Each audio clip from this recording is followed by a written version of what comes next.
3, 2, 1. Muy buenas a todos, soy Pedro Ibar, esto es Emotion Me.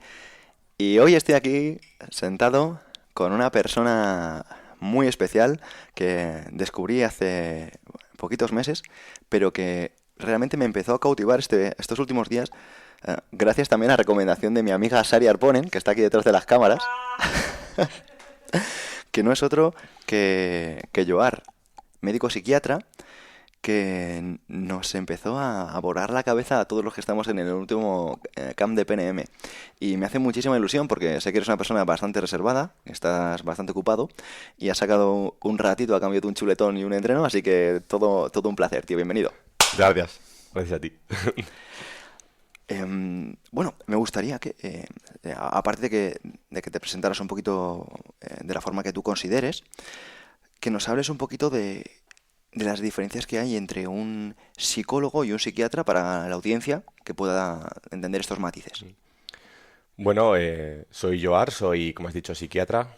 Me gradué en medicina en la Universidad de Barcelona e hice la especialidad vía MIR en psiquiatría en el Hospital Puerta de Hierro.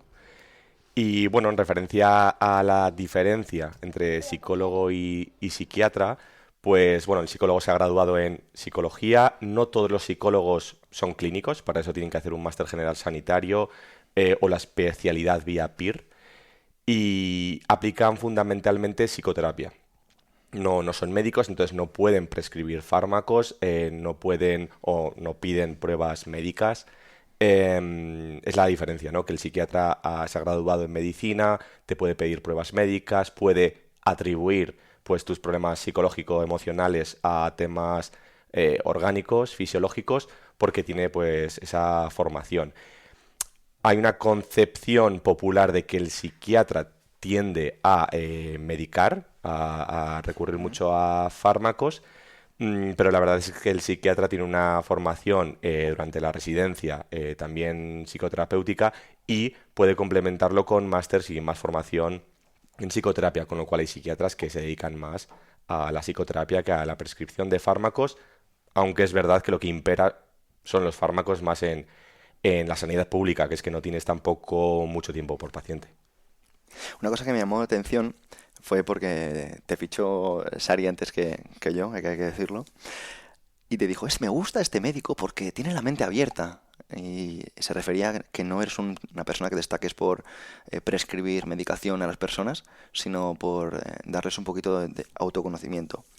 Y para ello, digamos que nos hablaste de una serie de herramientas de las que dispones, con las que trabajas, y algunas de ellas nos cautivaron a muchos de nosotros que te perseguimos para que nos contaras más cositas y nos pareció bastante interesante porque te alejabas del ámbito esotérico, del ámbito más místico y lo aterrizabas de una forma muy racional, ¿no?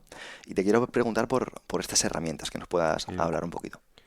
Bueno, yo herramientas, principalmente voy a hacer un pequeño apunte que también insto a mis pacientes a cuidar los hábitos de vida. Ya tú sabrás mejor que nadie que el aumento de masa muscular se relaciona con un mayor factor de neurotrófico cerebral que actuaría y tendría una relación con la salud mental.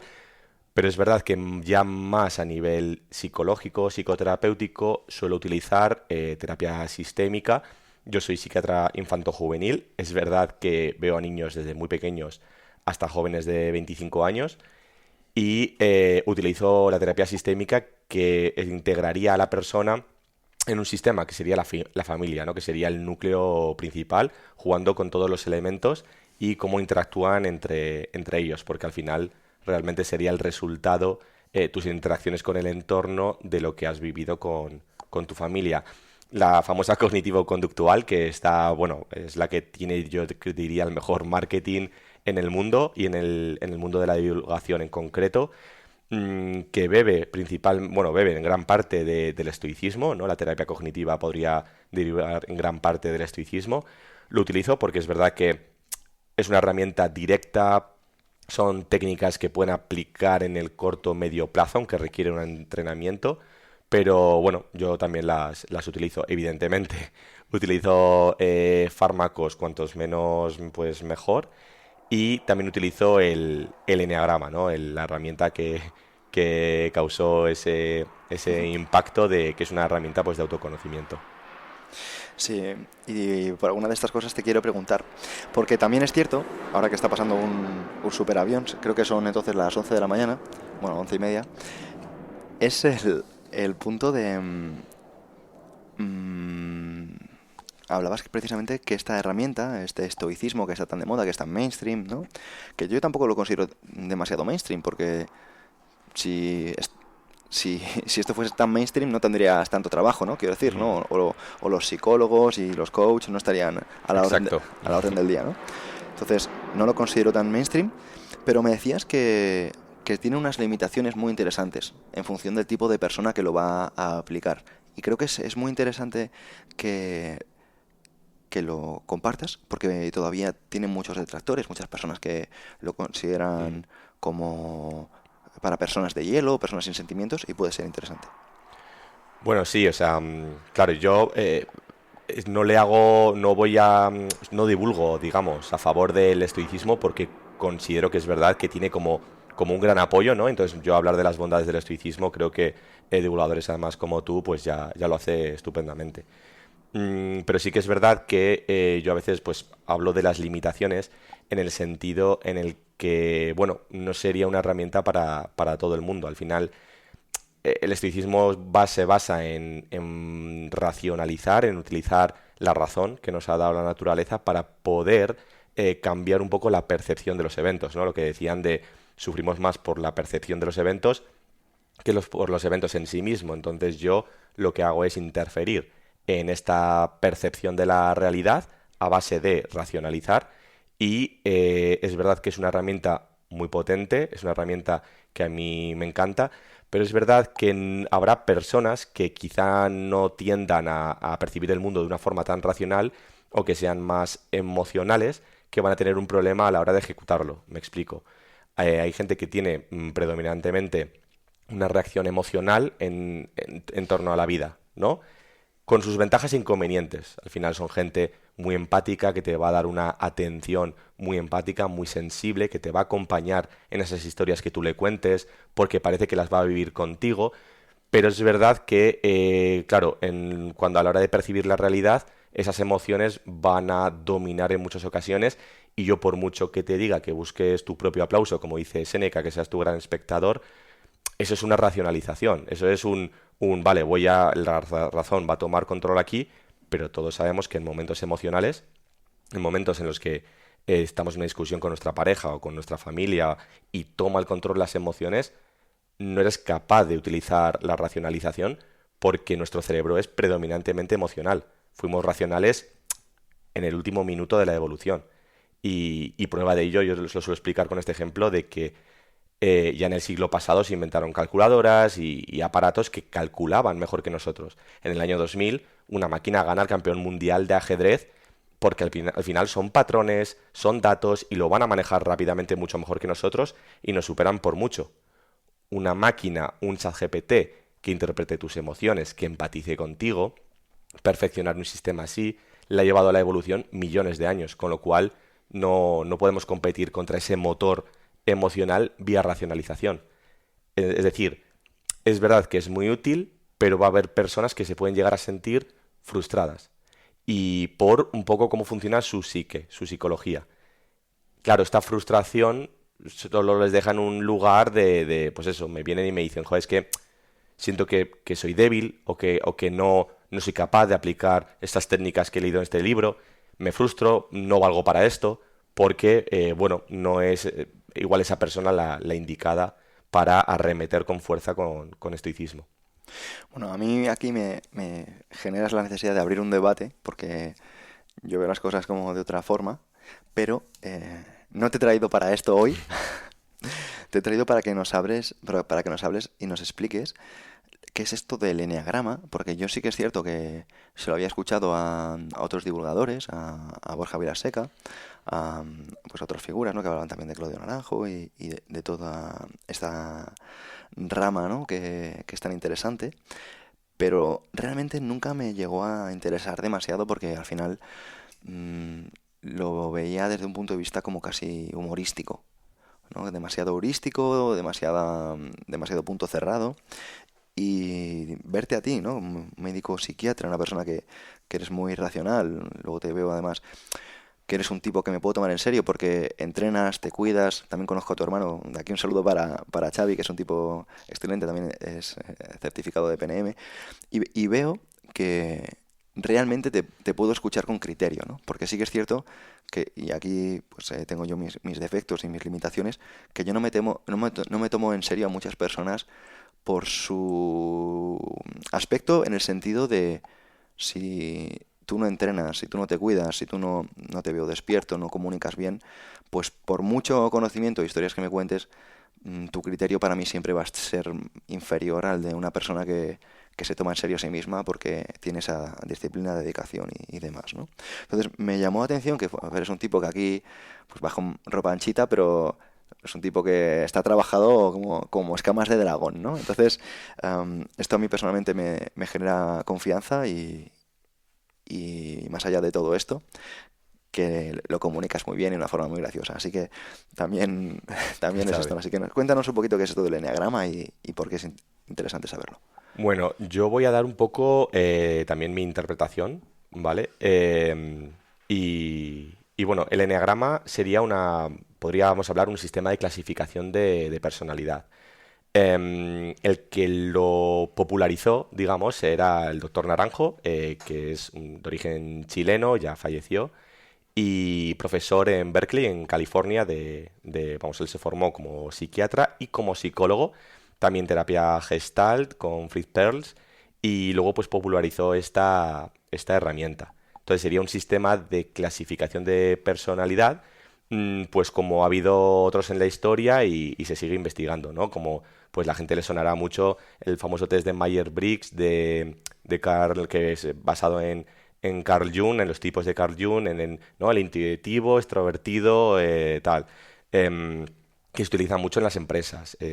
Tienes las investigaciones de Millón, tienes los factores de Cattell, tienes a George Kelly, tienes como una serie de formas de clasificar la personalidad, y el propio DSM-5, que es el Manual de Enfermedades Psiquiátricas, establece como una especie de clasificación no tanto de personalidad, sino de trastorno, es decir, de cuando esa personalidad está en una desviación de la media, cuando haya un tema más patológico. Claro, yo no conecté tanto con esa forma de clasificación porque además es que se va directamente a la desviación patológica, no se va a la descripción de una persona en su día a día. Y, y bueno, descubrí esta herramienta, me parece un análisis muy exhaustivo de todos los rasgos de personalidad, y tiene una ventaja que habrá gente que la vea inconveniente, pero también es una ventaja, y es que tiene un componente más ideográfico, más que nomotético.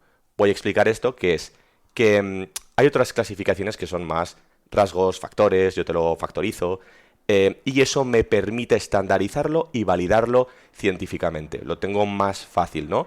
Es lo que suelo explicar cuando diferencio cognitivo-conductual. Yo puedo hacer un ensayo clínico con cognitivo-conductual, con lo cual le doy evidencia científica. Va a ser mucho más difícil o prácticamente imposible hacer un ensayo clínico con psicoanálisis. Y por eso va a ser más difícil concretar y traer a tierra a la gente la validez o que pueda servir el psicoanálisis. Esto sería igual. Habría que diferenciar clasificaciones de personalidad que van más a la estructura, a factores, ¿no? De rasgos, que sí, yo puedo hacer un ensayo clínico, sí, yo puedo hacer un estudio arreglado, ¿no? Que yo puedo validarlo. Y este es más ideográfico. Este relaciona la estructura con la función. Es decir, yo veo una serie de rasgos en ti, yo veo unos patrones, vamos a investigar de dónde vienen esos patrones y cuál es el origen para poder ver cómo interactúas en tu entorno en el presente, influenciado por todo lo que te ha pasado desde pequeño. Al final esto también lo que habla es de que tus herramientas de defensa, cómo tú te defendiste de niño, pues hasta que apareció la racionalización, va a marcar cómo te defiendes de adulto. Es decir, te estás defendiendo de un niño, de un mundo infantil, en un mundo de adultos, y tú sigues aplicando una serie de automatismos generados en ese momento, ¿no? Que se generan de una forma más emocional, porque un niño no tiene prácticamente racionalización, ¿no? Pero él va a buscar sus objetivos y los mecanismos de defensa que van a operar para lograr sus objetivos se mantendrán con 13, con 14, con 18, con 20 años, y un día esa persona que es adulta habrá racionalizado y justificado por qué le motiva lo que le motiva, por qué estructura el mundo como estructura, por qué le importa una opinión o no otra, por qué persigue lo que persigue. Entonces es buscar también, ayuda a buscar esos disparadores, gatillos emocionales que yo digo, que quedaron implantados y que uno evidentemente no es consciente. Yo pongo siempre el ejemplo de el lenguaje. Cuando un niño aprende un idioma, no recuerda el momento que lo aprendió, no recuerda, no puede desaprenderlo. Fue una época en la que su cerebro estaba cambiando. Entonces no es consciente de cuándo lo aprendió o cómo, ¿no? Cómo desaprender estos mecanismos.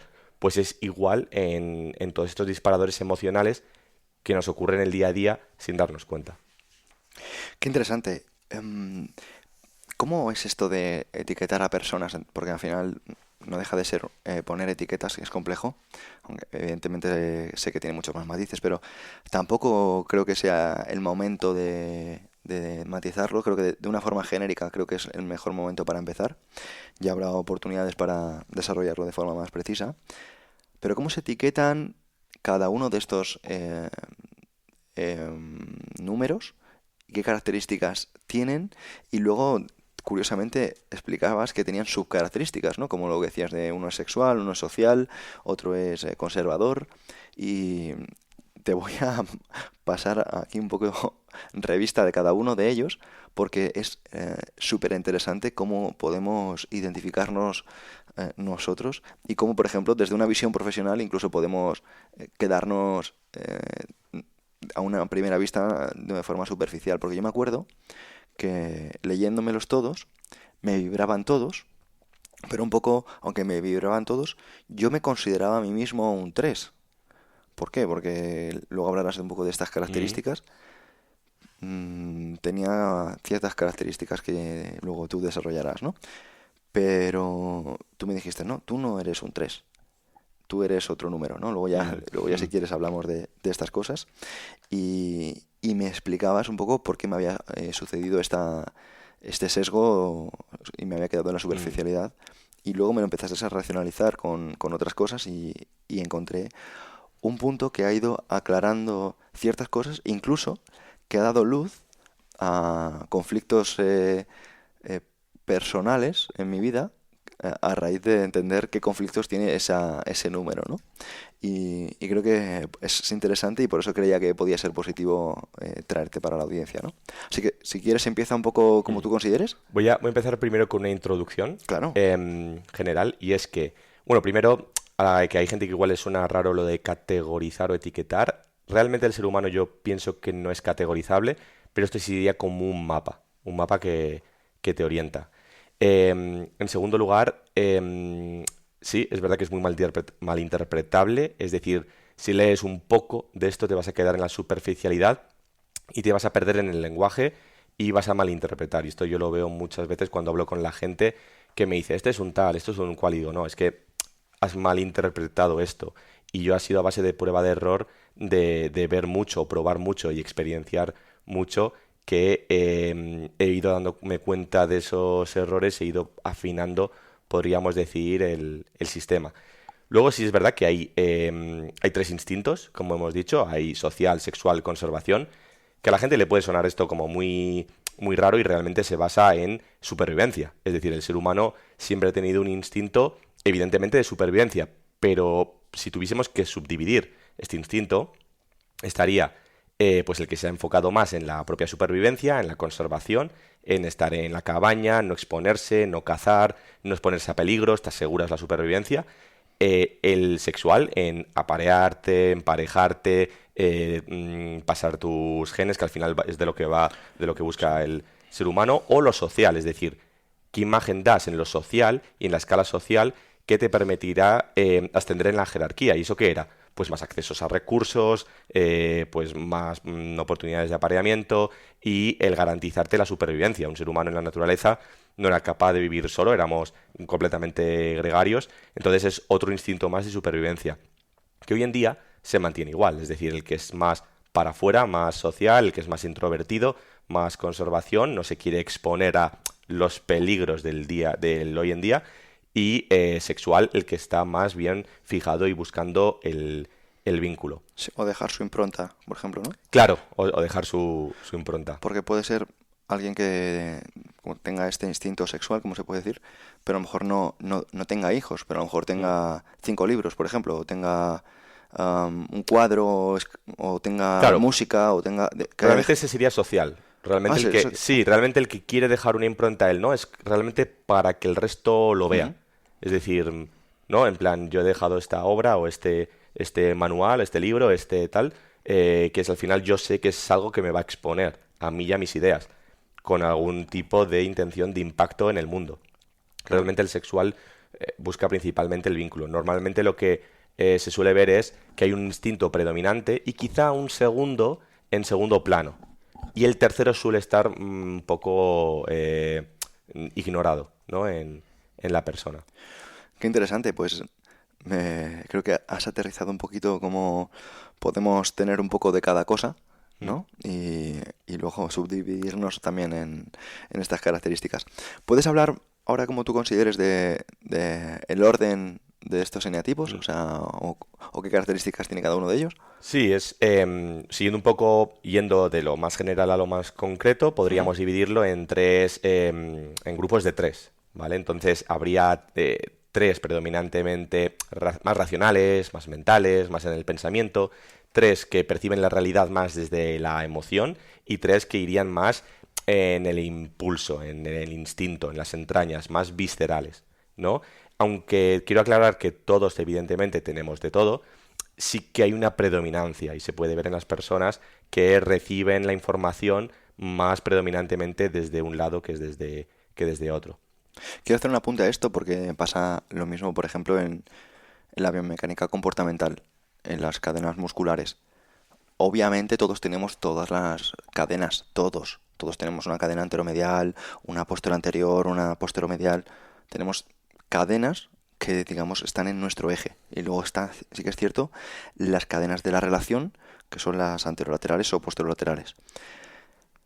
Sin embargo, aunque todos tenemos todas, podemos observar que no todo el mundo tiene el mismo tamaño de estructuras en esas partes del cuerpo. Y eso va cambiando, ¿no? Y precisamente es lo que hace que tengamos ciertos rasgos de personalidad. Aquí quiero hacer un guiño a nuestra amiga Vanessa de Toro, que tú la hiciste un pequeño análisis, que ella, por ejemplo, en sus cadenas musculares, ella diría que es una PAP, o sea, una persona que tiene, o PA-AP, mejor dicho, que tiene unas cadenas, digamos, enfocadas a lo que es el ideal, al conocimiento y demás, pero desde la anterolateral, que es una cadena de cierre, es una cadena más de introversión, de guardarse las cosas. Y tú, sin que yo te haya dicho estas cosas, Exacto. me dijiste si quieres compartirlo. Sí, claro, yo lo que evalúo o sea, hago una introducción, un análisis, un protoanálisis, un primer análisis de la persona. Es verdad que veo en la postura, veo en cómo mira, veo en cómo se expresa, y claro, pues había eso, desde una postura más en cierre y un lenguaje perfectamente estructurado, tecnificado, con una dificultad quizá para hablar ¿no? En un lenguaje más popular. Y desde la mirada, que también se puede ver en la mirada que hay ciertas peculiaridades, y desde ahí vi un poco lo que tú decías, una persona muy orientada al conocimiento, a estructurar la realidad, a racionalizarla, y en concreto en su subtipo a no compartir A esa la información. conservación, Claro, a compartir poco, ¿no? A ser más introvertido. Sí, sí. total. Y, y es un punto muy, muy interesante, ¿no? Porque decías como que tiene características del 5 por todo este tema mental que decías, y dentro del 5 la conservación, que Sí, es el guardar ese conocimiento para ella, o dártelo pero con cuentagotas. sí, su palabra es castillo, es decir, porque es impenetrable. Sí, sí, sí, Y sí. ahí dentro un gran tesoro. Es que bueno, qué bueno. Sí, la verdad que es una persona que sabe muchísimo, es Sí, una gran sí. profesora, pero sí que es cierto que es muchas veces difícil de acceder, ¿no? Am, quieres empezar? ¿Quieres hablar un poco de lo que has dicho, los que son más mentales, desarrollarlos luego? Sí, Sí, venga, sí, pues puedo vamos. empezar. Bueno, los más mentales, por ejemplo, los predominantemente racionales, estarían el 5, el 6 y el 7, ¿no? El 5 es el más mental de los mentales. Es esta gente con un lenguaje mega estructurado, un discurso perfecto que puede llegar a parecer un poco robot, ¿no? De lo planificado que está y buscan entender las realidades de los libros.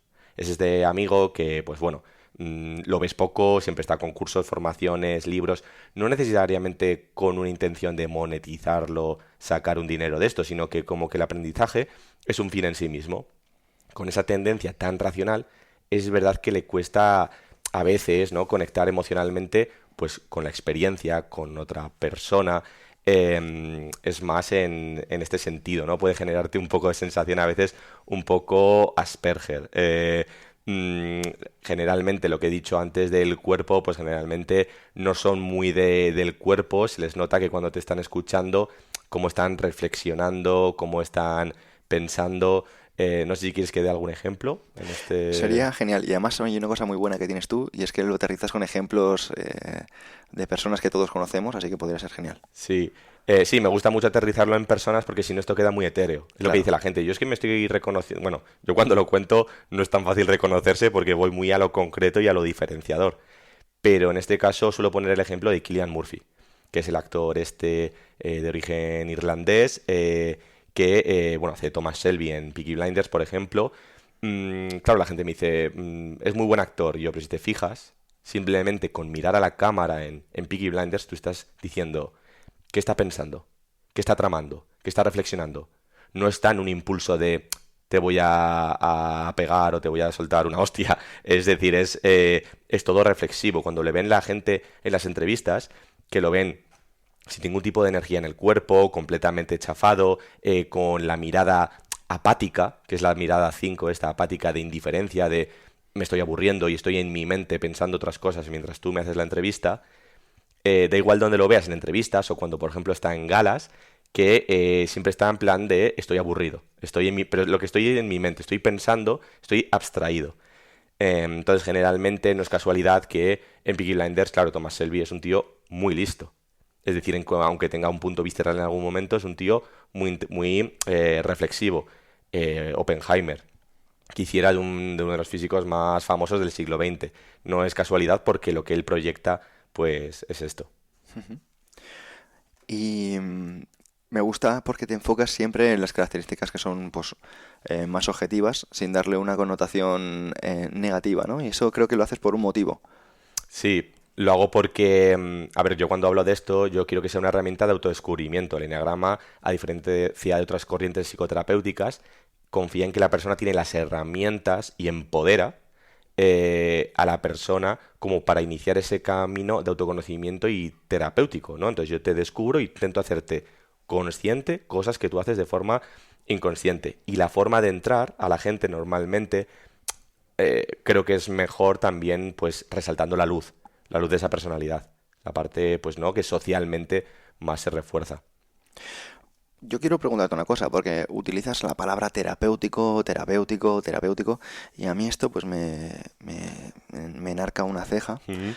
y te quiero decir, vale, yo entiendo que tú lo utilizas desde el punto de vista terapéutico, pero ¿es necesario que sea terapéutico o una persona que se considera a sí misma sana puede utilizar esto Sí, sencillamente para conocerse un poquito más? perfectamente. No, no es necesario, claro. Yo es al final una deformación clínica, ¿no? Yo Ujú. estoy siempre en lo terapéutico y tratando con quien más trato es con esto. No, no cojo o intento no coger a alguien de la calle y hablarle de esto, pero es verdad que sí, que es completamente, puede ser de autodescubrimiento y de hacer consciente todo aquello que es inconsciente, efectivamente, y ver esos patrones y tal.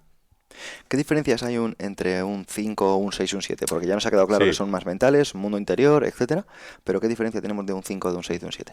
hasta ahora he relatado, he descrito al 5. El 6 sería alguien más, es alguien mental, es decir, usa la mente para defenderse de la realidad, pero desde el miedo. El miedo ancestral es la ansiedad actual, solo que la ansiedad se manifiesta cuando no hay un peligro por la supervivencia en el momento, ¿no? Pero funcionaría un poco desde el miedo. Entonces, claro, desde el miedo yo dudo. Miedo y duda están unidos. Es esta gente que pues duda más, incluso cuando va a un restaurante, a qué plato elijo y soy el último en elegir. Esa persona que, claro, si tengo miedo, Si no sé lo que va a venir, necesito planificar. Están siempre pensando en un futuro que no puedes controlar, intentando planificarlo. Es esta gente que va a la excursión y se lleva hasta el botiquín o se lleva todo por si acaso y me llevo el chubasquero por si acaso. Y muchas veces también están rayándose, como yo les digo, son centrifugadoras humanas, están rayando continuamente también por el pasado o sintiéndose culpable o eso que le dije a esta persona que puede ser. Y eso les da seguridad para disipar ese miedo. Si yo sé lo que va a pasar, no tengo miedo. Si yo sé lo que va a pasar, no dudo. Ujú. Entonces, generalmente son personas que son vistas como muy buenas, como porque es verdad, o sea, es decir, es ese amigo leal, les llaman los leales porque cuando encuentra un buen amigo, pues se apega a él y lo vas a tener como un buen amigo siempre, porque además te ha encontrado a ti como una estructura sólida en la que confiar. Entonces, es paradójico porque... Sí, pero aquí me viene una pregunta, porque mm, no es lo mismo que alguien sea bueno contigo porque tiene miedo a que alguien sea bueno contigo porque es bueno. claro. Pero, entonces esto es peliagudo, ¿no? Sí, es que realmente la motivación del 6 original fue un niño que desde la agresión se defendió con miedo. Es decir, en general, el 6 conservación y el social por lo menos es así. Es decir, mm, si a mí, o sea, si yo no agredo, si yo no te digo algo malo, tú no me vas a atacar. Es decir, voy a poder seguir siendo tu amigo o tal. El problema de esta gente es que es tan buena que le cuesta marcar límites.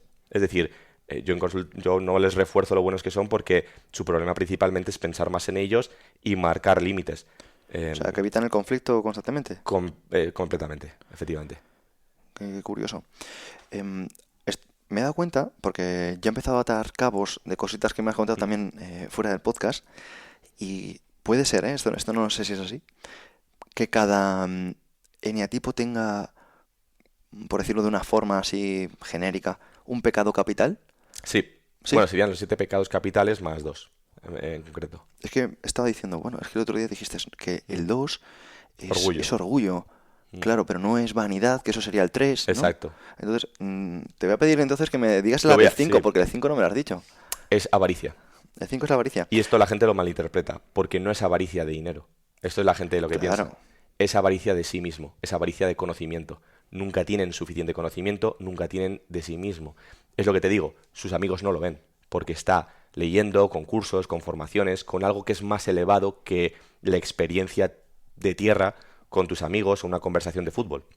Entonces los evitan, tienen este apego evitativo de que evitan a la gente y se centra en un, o sea, se dedican a leer sobre la realidad, a estructurarla. No se dedican a experienciarla, a experimentarla. Las pequeñas cosas no son capaces de valorarlas. Entonces lo que me suelen decir es que no ven a esa persona tanto. ¿Tú te consideras un 5? Sí, sí, sí, O sea, ¿consideras que eres una persona avariciosa? sí, sí. De mí mismo y de conocimiento y de todo esto. Soy un subtipo social que, claro, no lo parecen, porque ya hablaremos, pero hay antitipos. Es decir, el seis es el miedo, pero el 6 sexual es desde el miedo, ataco, el paranoico. Ujú, Que pondré un ejemplo de 6 si te parece ahora, que es Daemon, el de House of Dragons. ujú. Si la gente ve a Daemon, que es como el personaje prácticamente principal, es muy carismático y a la gente le encanta, porque además es misterioso, ¿no? No saben qué está pensando. Es decir, no hay acción. Normalmente, él mira a cámara, mira con esa cabeza agachada, con esos ojos, y tú dices, ¿qué está pensando? Es todo el rato que está pensando. Y da sensación de, si me atacas, te ataco. Pero bueno, estas son sensaciones, pero voy a aterrizarlo. Hay muchas formas en las que marcan el carácter. Cuando él toma un bastión porque su hermano el rey le dice, oye, te voy a enviar refuerzos que veo que no puedes. Y en ese momento él ataca. Y él siempre está en la paranoia de lo que opinaba mi hermano de mí, si opinaba esto o lo otro. Es decir, una contrafobia, un miedo a no valer. Y desde el miedo a no valer me lanzo. Es todo el rato cuando él ataca, se le nota que ataca desde un miedo, desde un no saber qué hacer. Qué interesante. El 5 podría decirse que mira todo con un coste de oportunidad. El 5 realmente sí, pero de aprendizaje. O sea, no hay interés. No hay interés en crecer económicamente, no hay... Un 5 social, por ejemplo, era Da Vinci. Ujú. Yo aprendo. Yo aprendo de todo, un polímata. Es decir, arte, arquitectura. Tú dices, joder, no se centró en nada. No, a él le gustaba el saber. Saber, saber, saber. y no lo monetizaba y había inventos que acababan en la nada y tal, porque es un acumular. Ni marketing, ni monetizarlo, ni economizarlo. No, es eso, es el observador. Le gusta analizar la realidad y estudiarla. Curioso. Bueno, te estoy haciendo un poco ametralladora de preguntas porque realmente tengo un interés Mm, genuino en que lo aterrices porque creo que lo haces de una forma sencilla mm. para todos. Y de nuevo agradecerte tanto a ti como a Sari la idea de que vinieras porque me lo estoy pasando muy bien.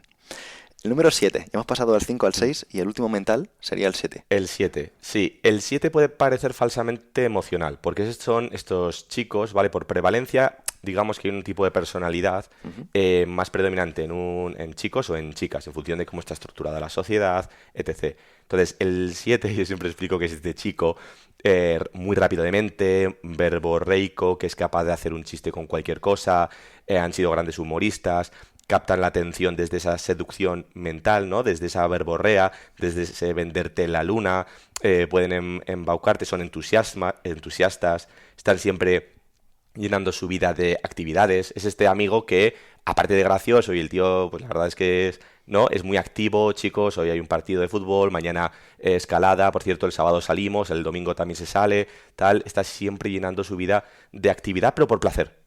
Es decir, Ujú. el 5 por ejemplo, llenaría su vida de aprender, generalmente.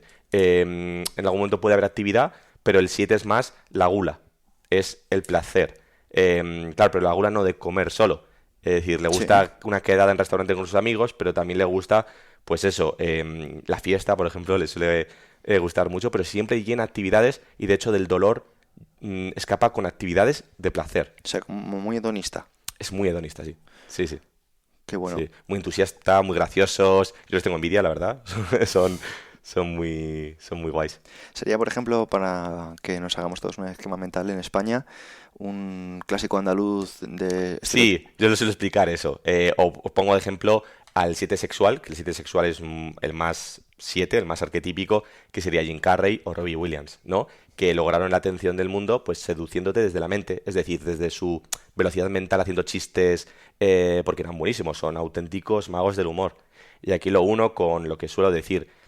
Robbie Williams lo decía, qué triste es para un niño tener que hacer reír a su madre para poder sacarla de la depresión o para lograr su atención. Vuelvo a lo mismo, son mecanismos de defensa que de niño te funcionaron.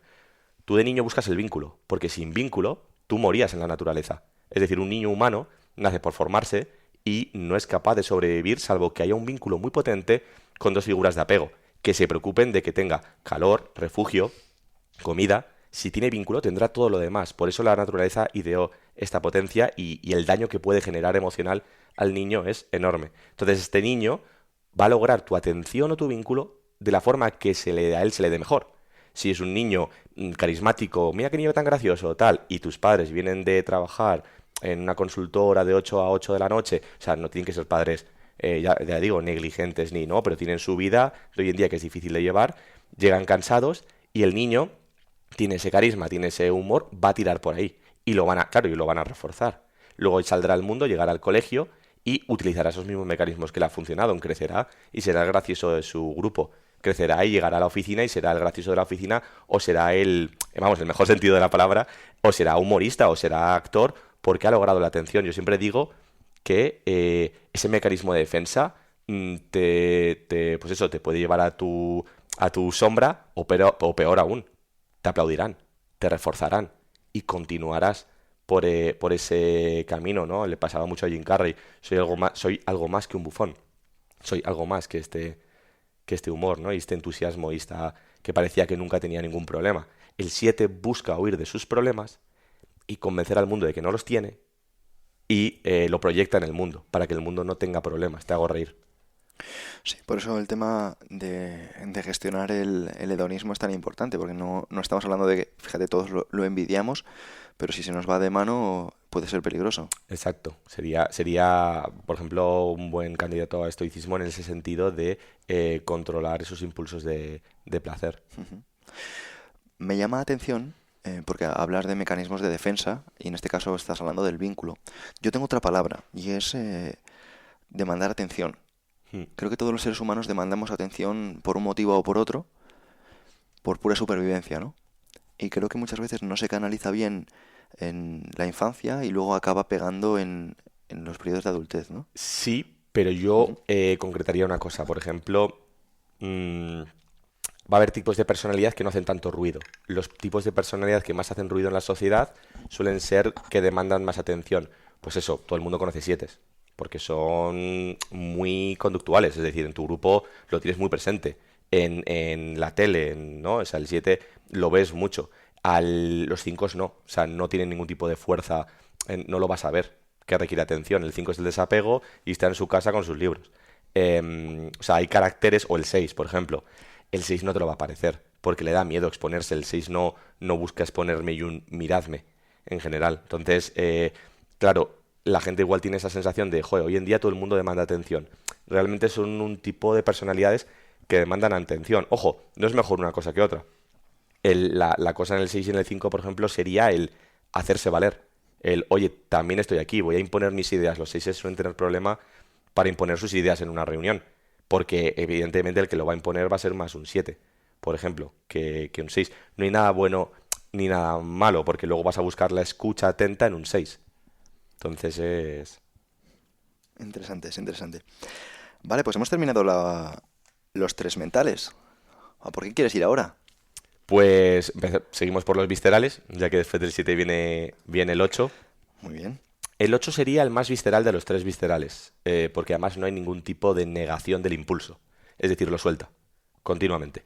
Tiene una cosa increíble que yo admiro. Bueno, los 8 son admirables en general y temibles al mismo tiempo. La gente se suele debatir además en una admiración o en un temor, porque tienen mucha fuerza, tienen lo que la gente dice mucho carácter, pueden imponer bien sus ideas. No les da miedo mostrarse. De hecho, es eso, el 8 es el coraje, ¿no? Son muy independientes, muy autónomos y al mismo tiempo que he dicho que son una fuerza de la naturaleza, pueden ser completamente protectores. Vamos, son enormes líderes, desde luego, en la historia. Han sido generales o han sido... mira, Donald Trump podría ser un 8 que yo sé que la audiencia igual no casará bien con Trump, pero es por dar un ejemplo. Como actores, por ejemplo, tendríamos Marlon Brando. Yo invito a que la gente vea una entrevista de Marlon Brando, esa fuerza, que además la gente lo ve en El Padrino, pero es que lo ves en cualquier entrevista, es que se come el mundo. Es una cosa, es una fuerza y no hay tanta racionalización. Suelen estar en el cuerpo, les va muy bien pues eso, entrenar, el desgaste, uno normalmente refuerza lo que se le da bien, lo que por instinto, ¿no? El 5 refuerza esa lectura de libros porque es un tío como muy intelectual, el 8 va mucho al cuerpo, va mucho a pues boxeo, a gimnasio, a trabajar el cuerpo y bueno, sería este un poco el resumen. Otro ejemplo que suelo poner es Tywin Lannister en Juego de Tronos. Yo invito a la gente que lo vea en cualquier escena, me da igual qué escena es, si es que parece que le va a dar una hostia al otro, porque es que es esa rabia, esa ira continuamente, y el liderazgo que tiene y pueden ser un poco dogmáticos a veces, y el liderazgo que tiene la energía, es que se siente la energía del 8 Sí, en una sala. ¿es conmigo o contra mí? Es conmigo contra mí completamente, y cómo encaró su muerte cuando su hijo le mata con una ballesta, que está echado completamente para adelante, desafiando. Porque la mirada es como desafiante, es una mirada fija todo el rato. Si se fijan en cómo mira fijamente a su interlocutor en cualquier momento, es dominancia. Eh, o en Succession, por ejemplo, el patriarca, el que tiene toda la empresa, es un 8 y ahí pueden ver la rabia, que la suelta, que domina, que controla. Ahora es un carácter muy, muy, muy potente. Y desafiador también, ¿no? Es muy desafiador, sí, es muy desafiador. Me ha llamado la atención porque yo pensaba que yo era un 3 Mm, y tú me dijiste, tío, tú no eres un 3, mm. tú eres un 8. Y luego me dijiste que tenía un animal... eh, Sí, cada uno se asocia con un animal. Siempre intento traer a tierra esto, que la gente sí. dice, bueno, un animal. Sí, pues porque ese animal te da un poco, te remeda un poco esa energía. Es decir, en el 8 ese coraje, esa fuerza, esa energía, ese líder, lo ves en un león. Esa rabia, ¿no? Ese rugido. Es, lo ves en un león, igual que, por ejemplo, el 5 sería una lechuza, un búho. Porque el 5 está analizando y observando la realidad. Es alguien que está al margen de, ¿no? Que es algo que me pasa muchas veces a mí. Entonces cada uno como que tiene un animal asociado. Es interesante porque yo, bueno, quiero confesarlo aquí delante de ti y de la audiencia de Museo Me, que aunque no lo parezca, o sea, a lo mejor sí lo parece, no lo sé, em, yo soy una persona muy visceral y bastante temperamental. Lo que pasa que me he dado cuenta de los estragos que tiene precisamente caer en esta visceralidad y en el temperamento y en la furia que me monitorizo constantemente a través del cuerpo. Entonces aunque siento un impulso, Mm. pero lo gestiono con respiración, lo gestiono con monitorización postural y es precisamente donde yo he encontrado esta forma de canalizar esta rabia, esta energía, ¿no? Claro, esta vía lo que busca, ya sea el psicoanálisis o ya sea el enneagrama, este autodescubrimiento, es descubrir por qué hay esos impulsos, Ujú. por qué nacen. Normalmente lo que buscamos es capar el impulso de, ya sea del 5, del 8, del 3, que es más emocional, y una vez que te das cuenta de, ahí va, estoy cayendo en esto, lo capo. Voy a intentar con la razón frenarme. ¿No? O sea, decir, me doy cuenta y me freno, me callo o intento. Lo que busca el eneagrama es el por qué. El por qué Ujú. el 5 necesita entender la realidad. El por qué el 8 necesita desafiarla. Es interesante. ¿Y por qué, por ejemplo, mm, siente más esta persona rabia? Por ejemplo, es lo que digo, el 7 hemos dicho que se defendió con ese carisma, ese humor, esa verborrea que luego le funcionó siempre. El 8 se defendió dominando, atacando. Es decir, si yo a mí mi realidad me ataca, si yo estoy en un entorno en el que, bueno, pues no, ya digo, un ataque que se entienda la gente no tiene por qué ser más claro, o sea, no tiene que ser una negligencia manifiesta, no tiene por qué, porque la gente dice, bueno, este niño no ha pasado cosas tan graves, no lo sabes, porque el Claro. niño no puede comparar, o sea, el niño de 5 años tú le dices, oye, en África están peor. Eso es racionalizar. El niño no puede abstraerse y pensar en problemas de África y no. Para él su problema, el no recibir su vínculo, eso es todo. Porque es emocional. O sea, el niño no te puede calcular y milimetrar aquí qué es peor o mejor. Entonces, la defensa de ese 8 en su entorno fue la dominancia. Es que iba a decir como el ataque, pero eso es más un 6 sexual. Desde me atacan, yo ataco para intentar que no me sigan atacando. El 8 realmente es, si domino, aquí nadie me va a atacar. Es decir, si yo conquisto, ya está. No tengo Sí. que... Como obsesos del poder, por ejemplo, ¿no? Del control. Sí, sí, sí. Es decir, el poder lo respetan mucho y lo ostentan bien. Sí, sí. Me llama la atención porque, bueno, yo me puedo ver aquí y hasta que tú no fuiste, bueno, tú y Sara, en este caso, la directora Sara Moro, la directora de Máster, que ella también es un 8 Mm. pero tiene una característica y es que ella lo es de una forma más reservada, ¿no? Exacto, es un 8 conservación. La diferencia entre los 8 en subtipos se dice que no es tan grande, ¿vale? Pero claro, ella es conservación, sí, es decir, ella no, pues está en un perfil mucho más bajo. Se nota, pues eso, cuando hay una visceralidad o hay pues cuando exponéis, cuando contáis. Yo recuerdo un amigo que estuvo en un Tucamp y hablábamos de ti y me dijo, claro, yo me imagino a Pedro a lomos de un caballo arengando a las tropas, ¿no? En el siglo II.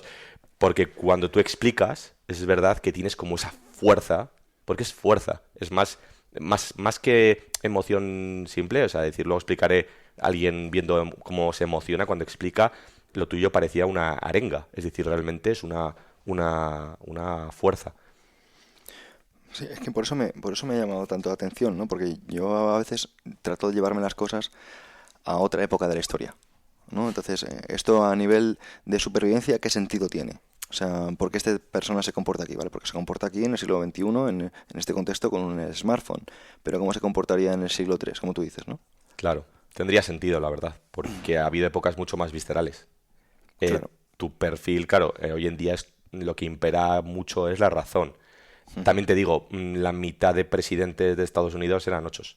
Eh, o sea, es decir, porque al final los caracteres que ostentan poder pues suelen ser ochos, treses, seises. Hitler podría ser un seis sexual, desde la paranoia a taco. Em, pero eso, también quiero que la gente no concretice. Es decir, Yo conozco gente maravillosa de cualquier tipo y al final es un mecanismo de defensa y todos tienen su luz y su sombra. Y a mí lo que me ha ayudado esto es a conectar completamente con la compasión de las posibilidades de origen de ese carácter, de esa Ujú. personalidad. Sí, ¿no? Y yo lo que veo, por ejemplo, con lo que cuentas, es una forma de apoyarme en otras herramientas, como te he hablado antes de la biomecánica comportamental, para cómo, por ejemplo, podemos monitorizarnos, ya sea con esas herramientas o con otras, para tratar de pues, ser la persona que aspiramos todos a ser, ¿no? Claro, yo lo que suelo decir es que la postura no me la puedes falsear. O sea, la postura, la mirada, todo lo que no es verbal. Porque yo hablar te puedo hablar desde muchos lados, intentar fingir, pero no puedes falsear el lenguaje no verbal. Entonces, cuando veo subtipos más de ataque desde el miedo en el 6 o en el 4 desde la carencia, el atacar, claro, yo veo por la mirada, por la postura, que no hay un ataque, te estoy atacando porque me creo por encima. Yo veo que es desde una inferioridad, desde un me siento vacío. Y entonces estoy intentando imponer mis ideas como puedo. Y ahí, por ejemplo, entraría cuando mi hermano me habló de que vosotros podíais, de que, vamos, Vanessa analizaba la estructura y la postura y podía deducir ciertos rasgos. Dije, anda, mira, pues es lo que, sí, lo que yo me doy cuenta sin concretar tanto, ¿no? Ujú. Sí, por eso me parece muy reseñable todo lo que estás contando. Pasamos entonces al 9. Perfecto. A ver, el 9 junto con el 6 son pues muy buenos amigos. ¿Por qué? Porque el 9 realmente busca la tranquilidad. Yo recuerdo en el camp que hablé con un chico 9 y me dijo, yo a lo que más aspiro es a la tranquilidad, a estar tranquilo, a la rutina, es decir, se manejan bien en la rutina. Yo, por ejemplo, a mí me dices que todos los días sean igual, voy al mismo bar a tomarme el mismo café, no puedo. Él está muy a gusto en eso. Y además me lo dicen, sí, sí, yo eso, perfecto, me encanta. Mm, claro, buscan esa tranquilidad y no alterar el status quo, no alterar su realidad. Entonces, pues bueno, son esta gente que te dice lo que tú quieras. Es decir, hoy vamos a este restaurante, vamos a ese otro. Pero no por duda, no por una duda constante, un enrayamiento constante como el 6. No, es que le da igual. O sea, decir, mira, paso de pelear, tal, me va bien lo que tú quieras, ¿no? En la literatura se dice que es Sancho Panza, el eterno acompañante. Es alguien muy flexible, muy easygoing, muy, bueno, donde tú quieras. Llama la atención porque es visceral, pero se le dice, el pecado, entre comillas, sería se dice la pereza. Entonces la gente ya piensa que son vagos y no son vagos, porque se ha malinterpretado, es la inercia. Es decir, viven en una inercia, pues yo voy al trabajo, llego, pues hago mi rutina, voy al bar de siempre, tomo mi café o juego videojuegos. Se dice que está un poco narcotizado, es decir, es tal la búsqueda de tranquilidad que acaban olvidándose de sí mismos, de lo que ellos quieren, de lo que ellos desean. Es decir, están en esa rutina constante. Entonces, es un visceral dormido. Total. Esto, por ejemplo, en biomecánica comportamental, Vanessa nos lo explicaba con que no tienen eje. Entonces, ¿qué significa que no tienen eje? O sea, por ejemplo, una persona postura anterior está aquí. Que, por ejemplo, podría ser un 8 Exacto, o un 3. exacto. Pero una persona AP viene de adaptabilidad. Es una persona que no tiene el eje. Y al no tener, Claro, no tener eje está como, bueno, lo que tú quieras. eso es lo que tiene un 5. Lo que pasa es que el 5 es desde el desapego. Es decir, al 5 es que le da igual la realidad. Él se va a leer. Es que lo que le estés contando de tu partido de fútbol no conecta con eso. El 9 es más por búsqueda de tranquilidad. Es decir, por lo que tú quieras. Es que es curioso que lo comentes porque el 5 tiene esa postura. Ujú. Y el 9 también. Y son personajes apáticos. Total. Y justo, concretamente, aunque sean visceral, el tema de esta posición es una posición mental. Claro, Porque tú no estás en el cuerpo, no estás monitorizando tu cuerpo, estás en la actividad. exacto. Es la que tiene Cillian Murphy cuando está siempre, que está con completamente la cabeza para adelante. Total, y esto en GDS lo explican a través de personas más mentales. Pero justo lo que tú decías, aunque se puede asociar a pereza, son personas que, por ejemplo, los que tienen este tipo de AP, pueden ser muy explosivas. O sea, Eh, muy efectivamente, porque son viscerales. Muy bien. Sí, sí. Es que yo también me emociono cuando veo similitudes. esas similitudes. Sí. Efectivamente, un 9 es visceral. Un 9 no deja de ser visceral. Entonces yo cuando lo explico en mi entorno, dicen, jo, es que luego de repente tiene unos prontos o unas cosas que no le pegan. Exacto. De repente, por lo que sea, se dispara o se frena y suelta un comentario que no le pega soltarlo, suelta una acción que no le pega hacer. Sí, yo suelo poner de ejemplo American Beauty, la película esta Sí. de ¿cómo se llama el actor este que ha sido defenestrado de un poco de Hollywood? Pero De Kevin Spacey. Kevin Spacey, gracias Sari aquí Gracias, Ari. de bastidores. Apuntando. Que es una historia 9.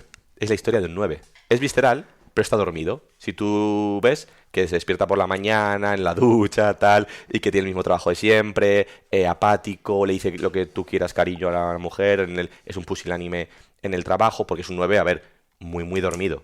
O sea, es un 9 muy, en ese momento muy patológico. Y luego despierta, y cuando despierta, hay una imagen en la que le gusta a la amiga de su hija, cómo la mira visceralmente, cómo tú dices, joder, de repente no tiene pudor en mirar ¿no? No sé, es como muy llamativo, porque es visceral, es puro impulso. Lo que pasa es que está narcotizado la mitad de la película y luego empieza a seguir sus impulsos. Y esto es interesante, porque en el DSM-5, cuando tú ves la personalidad de la gente, hay personas que no quedan catalogadas. Porque claro, un 9 que tiene su vida rutinaria de siempre, que no hay aspiración, que no hay, que busca la tranquilidad, es que eso es difícil verlo como patológico. Es decir, es una persona que bueno, como anulada, la gente dice, joder, está un poco anulada, ¿no? Cuando me refiero a un 9 patológico, ¿eh? No un 9 que esté pues más en un estado más normal. Entonces, claro, no va a ir ya sea a terapia o sea, no está catalogado por la sociedad.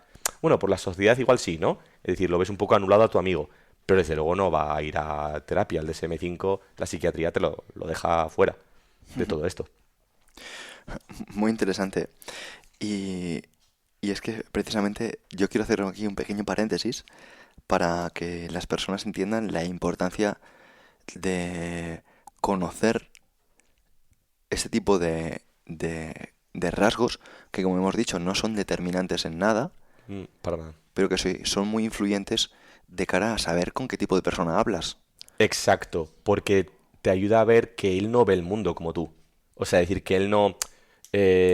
por ejemplo, igual a un 8 se le hace difícil el ver que el otro no puede más. Que está muerto de cansancio. El 8 se dice que niega el dolor. O sea, yo los veo y, joder, tiene una energía y madre mía, y pueden estar extenuados que siguen y tienen unos niveles completamente diferentes. Entonces, le puede costar ver la debilidad del otro. Te ayuda a entender la realidad desde esa persona, claro. O sea, o el 5 por ejemplo, ¿en qué le ayudaría? Oye, que a no todo el mundo le interesa que les cuentes la historia del Imperio Romano de cuando sitiaron Alesia. Oye, que igual la gente tienes que hablarle en un cosa más normal. Oye, igual la gente le quiere conectar contigo emocionalmente. No quiere que le cuentes otra cápsula más de conocimiento de las miles que acumulas. Qué interesante. Yo de verdad, es que me lo estoy disfrutando un montón. No sé cómo está la audiencia por ahí. Están ahí. Se lo están pasando bien, se lo están pasando bien. Bueno, pues vamos a seguir por el último visceral, Mm. que no sé cuál es. El uno. El uno. Es muy interesante el uno. El uno, todos conoceremos seguramente a uno. Son viscerales, pero no lo parecen, porque lo frenan desde la mente. Y ahora voy a explicar bien todo esto y lo voy a traer bien a tierra.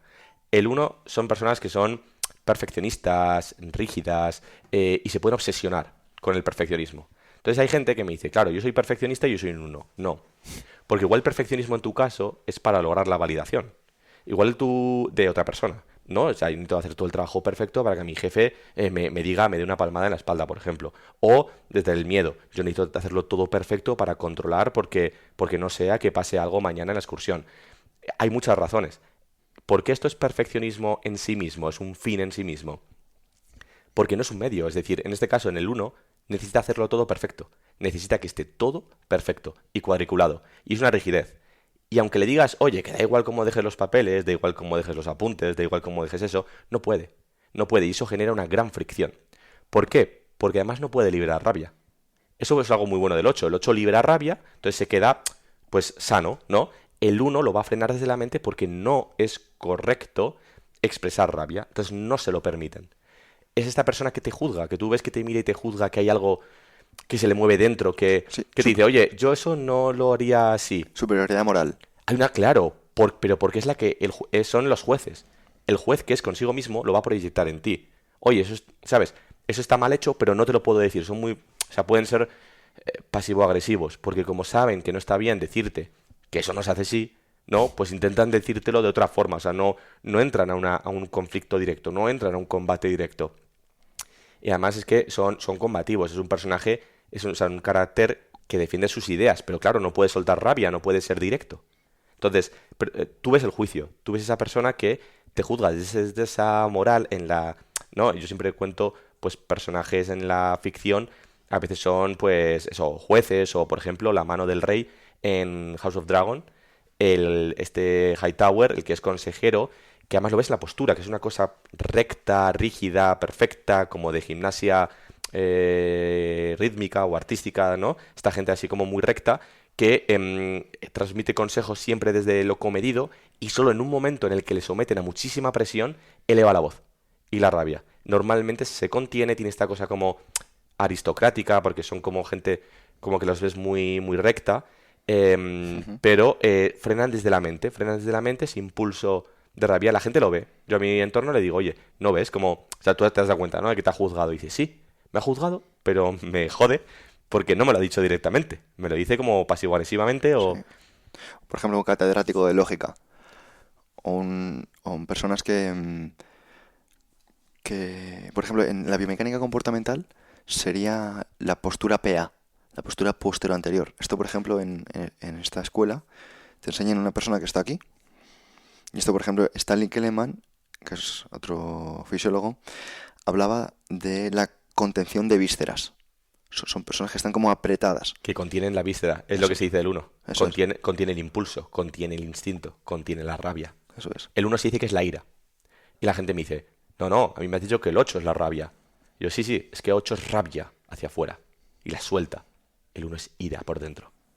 Se enciende, pero el fuego, la llama está por dentro.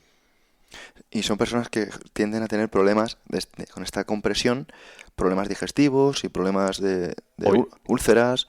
claro, ahí te lo explican desde la comprensión, lo que se suele explicar y que yo digo, o sea, el uno pueda caer en trastornos en TOC, trastornos obsesivos compulsivos, en TCAs, en anorexias restrictivas, porque son tan rígidos y tan perfeccionistas que no les cuesta, o sea, son tan duros consigo mismos, tan duros, porque lo duros que son con los demás, que juzgan a los demás, es lo que hacen con ellos. O sea, ellos se proyectan algo que ya se juzgan ellos muchísimo. Entonces, no les cuesta dejar de comer y ya está. Y pueden caer en una anorexia restrictiva. Son, de hecho, los más que más típicamente caen. ¿Qué pasa cuando yo no dejo soltar rabia, no dejo soltar estrés y lo mentalizo? Y estoy ahí que se nota que estoy aguantando. El cortisol se eleva igual. El estrés se eleva igual, que esto es bonito hablarlo. El 8 lo bueno es que al expresar rabia, ese estrés se libera. Todo eso se libera. Pero en el uno como está conteniendo todo el rato, todo el rato, todo el rato, no hay una liberación, no hay un me quedo tranquilo. Entonces, efectivamente, pueden dar muchos, TOCs o problemas digestivos porque no hay una conexión con el cuerpo, en este caso. Es muy interesante porque yo lo que hago con todos los que me vas contando, me vienen los perfiles de la biomecánica comportamental, precisamente de yo cómo me los imagino a través de sus cadenas musculares y su expresión y qué efectos tiene esto en su cuerpo. Por ejemplo, el, el uno, como tú dices, el APA, es muy idealista. Son personas que se mueven por el deber, el El, honor, la virtud. exacto. El deber, el honor y la virtud es lo que va a juzgar todo. Por lo cual no puedo. Otra mala interpretación. La gente dice, no, él no es uno, no es ira. Yo, sí, sí. Es que la ira es por dentro. Es que es ira no liberada. No es rabia hacia afuera. Es ira. ¿Por qué? Porque no estás haciendo las cosas bien. Porque el mundo no es como yo creo que debería ser. Porque tú estás haciendo algo que no es correcto. Porque ellos no se lo permiten. En este caso. Qué bueno, tío, lo estás aterrizando de una forma muy sencillita, qué guay. ¿Qué queda? Pues quedaría los tres emocionales. ¿Sí? Se suele decir que los mentales son ejecutivos, buscan una solución al mundo o a los problemas, los emocionales buscan atención, ¿vale? Esto que puede sonar así, o sea, suena mal, pero lo voy a poner como ejemplo de... Pasa mucho en parejas, ¿no? Porque es verdad que emocionales hay una predominancia o prevalencia mayor en mujeres, en chicas, por lo menos en nuestra sociedad. Entonces, claro, yo lo he visto mucho en parejas de mi alrededor, en el que hay un problema, y el chico es mental y le está intentando dar una solución. Le dicen, bueno, no te preocupes, que hacemos esto, aquello y lo otro. Y la chica en ese momento no le escucha, no le vale porque está emocional. Tú no puedes hablar en lenguaje mental, en ejecutivo, a alguien que está en plena emoción. Tienes que hablarle en lenguaje emocional. ¿Qué es lenguaje emocional? Pues un abrazo, un apoyo. Y al revés, yo veo amigos que me dicen, es que en ese momento me da un abrazo o me dice lo mucho que me quiere y a mí eso no me sirve. O sea, yo quiero una solución a mi problema ya. No quiero, tengo que pensar y quiero que me deje en paz. Y digo, claro, es que ella te está dando lo que a ella le gustaría. Ella cuando no esté en ese momento viviendo la emoción, que no tiene nada de malo, porque las emociones nos protegen y está experimentando la realidad, en el momento en que la emoción pasa, puedes hablarle y comentarle una solución más ejecutiva. Pero en ese momento no estáis hablando en el mismo idioma. Y esto pasa mucho también en discusiones en trabajo, en momentos. Claro, ¿cuál es el más desconectado de los mentales? El 5. Yo tengo en mi entorno amigas con pareja 5 que claro, el 5 les da una respuesta mental, ejecutiva de problema y tal, o qué esperabas, y la chica más emocional en este caso, si es que es tipo emocional, se queda baldada, porque dice, oye, no has tenido un punto de empatía, ¿no? Emocional en este caso. Esto es súper interesante y lo quiero hilar también con biomecánica comportamental, porque me has hablado de que precisamente el 5, 6 y 7, que son los más mentales, son más ejecutivos. Mucho más, sí. Claro, es que curiosamente he analizado su posición biomecánica, que hemos dicho que es como más cerebral. Bueno, pues esto, en la biomecánica comportamental, son personas con cadena posteromedial. La cadena posteromedial es una cadena de propulsión vertebral refleja, de ir hacia adelante, del hacer. Y precisamente los que tú me estás comentando, ahora el 2 el 3 y el 4 que son más emocionales, me dices que están más relacionados con la atención hacia sí mismo, con la búsqueda de atención Sí, hacia sí mismo. Que eso es la cadena anteromedial, que es una cadena más de cierre, de exacto. flexión anterior de tronco, del nutrirse, del buscar hacia adentro. Y es súper curioso por ver los paralelismos cuando se supone que unos análisis desde cómo piensan y otros análisis de cómo sienten. Claro, es que al final es patrones inconscientes que te generan unas emociones, que te generan unos pensamientos que tú ves en la conducta. Entonces, claro, estamos analizando igual yo desde un eslabón, pensamiento, y de ahí desde más lo físico o más la conducta. Qué interesante. Entonces, ¿cuáles son las características del dos? El dos es, y aquí voy a hacer un apunte, porque el 2 es orgullo y el 3 es vanidad. Y la gente lo malinterpreta. Porque orgullo es lo que yo pienso de mí. Y vanidad es lo que yo quiero que el resto piense de mí. Con lo cual, cuando la gente me dice, no, él no es un 3 porque no es vanidoso. Yo, claro, pero es que no estás entendiendo que si yo busco lo que la gente piense de mí, mi impulso va a ser hacia intentar ser humilde, a quitarle peso a mis logros, porque estoy pendiente de lo que opinan de mí. Entonces yo no voy a dar rienda suelta a un orgullo narcisista, a una prepotencia por los logros que suelo conseguir, que por cierto los treses consiguen muchos, porque están muy orientados a esto.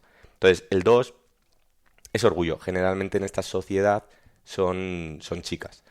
Tienen también se ve un poco en la postura, esta sería un poco la excepción que tú comentas porque son más Hacia afuera. hacia afuera, exacto, hacia un miradme.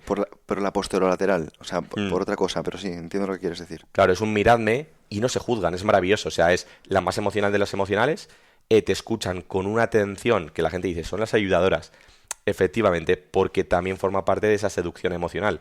Es decir, te miran con o sea, te dan toda su atención. Una chica me dijo bueno, que conocí hace poco que era 2, me decía, jo, pero yo no lo hago aposta. Yo es que te escucho porque, y yo, claro, porque es lo que quieres tú. Tú querrías una atención plena hacia ti. Entonces tú la das, es inconsciente y no te la estoy en ningún momento evidentemente juzgando y es maravilloso que le dediques esa atención. ¿Qué pasa? Que como tienes esa cosa de orgullo y de emocionalidad y de fluir, pues a veces tienen problemas porque igual pues te tocan, te cogen del brazo y te escuchan y tal. Y yo tengo amigos que me dicen, joder, yo creo que le gusto. Y yo no, o sea, ella es que fluye así en los entornos. Pero Te no, escucha con las manos también, ¿no? claro, claro, pero no lo hace, me decía mi amiga, pero yo no lo hago aposta, y yo ya sé que no lo haces aposta. Si es que tú, lo maravilloso de ti es que no te juzgas. O sea, eso es todo lo bueno. Y que tienes una escucha mega emocional. La gente se va a sentir mucho más escuchada por los emocionales que por los mentales. porque tú mental lo vas a ver, que está en sus cosas. O sea, aunque te esté escuchando, está haciendo unas reflexiones sobre lo que tú dices. En los emocionales yo lo veo, que es una cosa, esto le cuentas una cosa triste tuya y se está emocionando. Eso acompaña muchísimo. La gente no se da cuenta, pero yo lo digo en estas parejas, digo, tú que eres mental no te das cuenta de que cuando le cuentas un problema, te sientes mega acompañado porque está sufriendo o poniéndose alegre al mismo tiempo que tú. Entonces te sientes como si estuviera viviendo ella la misma anécdota o la misma experiencia.